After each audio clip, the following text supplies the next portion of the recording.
বিসমিল্লাহির রহমানির রহিম। কর্মী সভা 2025 ঢাকা মহানগর পশ্চিম ছাত্র দলের আওতাধীন আদাবর থানা অন্তর্গত 100 নম্বর ওয়ার্ড ছাত্র দলের কর্মী সভায় প্রধান অতিথি মৃত্যুঞ্জয় ছাত্রনেতা, পশ্চিম ছাত্র দলের সভাপতি রবিন খান উপস্থিত, আদাবর পশ্চিম ছাত্র দলের সংগ্রামী সাধারণ সম্পাদক আরেক মৃত্যুঞ্জয় ছাত্রনেতা জনাব আকরাম আহমেদ উপস্থিত, আদাবর থানা ছাত্র দলের আহ্বায়ক আজকের কর্মী সভার সভাপতি জনাব নয়ন হোসেন, সঞ্চালনায় সদস্য সচিব মনিরুজ্জামান জসিম সহ ঢাকা মহানগর পশ্চিম ছাত্র দলের সিনিয়র সহসভাপতি গোলাম সিনিয়র যুগ্ম সাধারণ সম্পাদক রফিকুল ইসলাম জিন্না, সহসভাপতি কাউসার আহমেদ,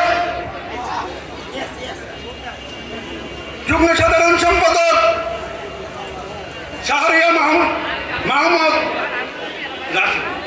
রাফি ও সহসভাপতি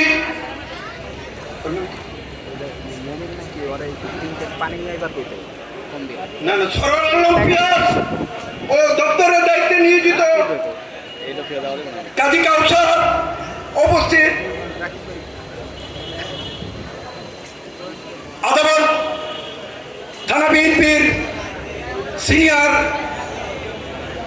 যুগ্ম আহ্বায়ক আবুল কালাম আজাদ উপস্থিত আছেন, আদাবর থানা বিএনপির যুগ্ম আহ্বায়ক জাহিদ হোসেন ইমন, সাবেক আদাবর থানা বিএনপির সাবেক সাংগঠনিক সম্পাদক ও সাবেক ছাত্রনেতা ডিএম কামাল সহ আদাবর থানা ছাত্র দলের সাবেক সফল সভাপতি HM মোজাম্মেল ও সাধারণ সম্পাদক আলামিন সহ আদাবর থানা নবনির্বাচিত কমিটির বিভিন্ন পর্যায়ের নেতৃবৃন্দ ও 100 নম্বর ওয়ার্ড ছাত্র দলের বিভিন্ন পর্যায়ের নেতৃবৃন্দ ও সহযোদ্ধা ভাইয়েরা, সবাইকে আদাবর থানা বিএনপির পক্ষ থেকে এবং আমার ব্যক্তিগত পক্ষ থেকে রক্তিম শুভেচ্ছা ও সংগ্রামী অভিনন্দন। কর্মী সভা একটু দীর্ঘ সময় ব্যাপী হয়, আপনারা ধৈর্য সহকারে বসবেন এবং আপনারা যে আদাবর থানা ছাত্র দল একটি সুশৃঙ্খল স্বাস্থ্য সংগঠন, তার সেই বিষয়ে আপনারা প্রমাণ রাখবেন, আপনারা ধৈর্য সহকারে বসবেন। চেয়ারগুলো যেগুলো খালি আছে, বাইরে যারা ঘোরাফেরা করছেন, আপনারা এসে যার যার আসন এবং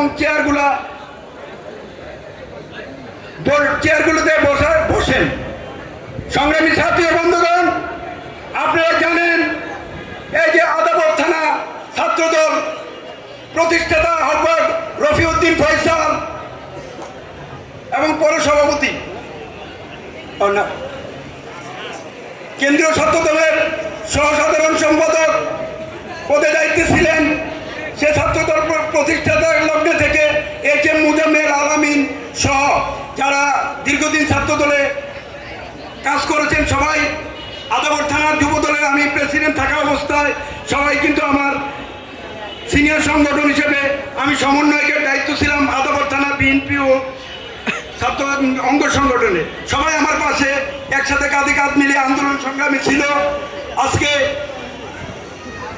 অনেকেই উপস্থিত নাই, কারণ পদ পদবীর কারণে হয়তোবা অনেকে হারিয়ে গেছে, কিন্তু তারা আন্দোলন সংগ্রামে ছিল এবং তাদেরকে সম্পৃক্ত করে আদাবর থানা ছাত্রদলকে আরো সুসংগঠিত করতে হবে। যারা আন্দোলন সংগ্রামে মাঠে ছিল, মামলা হামলা জেল জুলুম ও নির্যাতন সহ্য করে আমি দেখেছি, তাদেরকে সবাইকে আমি চিনি। যারা আন্দোলন সংগ্রামে ছিল তাদেরকে অগ্রাধিকার ভিত্তিতে পূর্ণাঙ্গ কমিটিতে মূল্যায়ন করা হবে এবং যারা 5 তারিখের পরে এসেছেন তাদেরকেও রাখা হবে, কিন্তু পেছনে যারা আন্দোলন সংগ্রাম করছে, মামলা খেয়েছে, জেল খেটেছে, তাদেরকে অগ্রাধিকার ভিত্তিতে কমিটিতে মূল্যায়ন করা হবে। আমি ছাত্র নেতাদেরকে বিশেষভাবে অনুরোধ করব, যারা ত্যাগী তাদেরকে দিয়ে এবং যারা রাজপথে আন্দোলন সংগ্রাম ছিল তাদেরকে দিয়ে যেন পূর্ণাঙ্গ কমিটি করা হয় এবং ওয়ার্ড কমিটিগুলো ওইভাবে সাজিয়ে গুছিয়ে করা হয়। সংগ্রামী সাথী ও বন্ধুগণ, বক্তব্য দীর্ঘায়িত করব না। মহানগরের নেতৃবৃন্দ আছেন, ছাত্র নেতারা, সাবেক ছাত্র নেতারা এবং রানিং নেতারা আপনাদেরকে দিকনির্দেশনামূলক বক্তব্য দেবেন। আপনারা ধৈর্য সহকারে শুনবেন এবং অক্ষর অক্ষরে পালন করবেন। এই বলে আমি আমার বক্তব্য শেষ করছি। খোদা হাফেজ।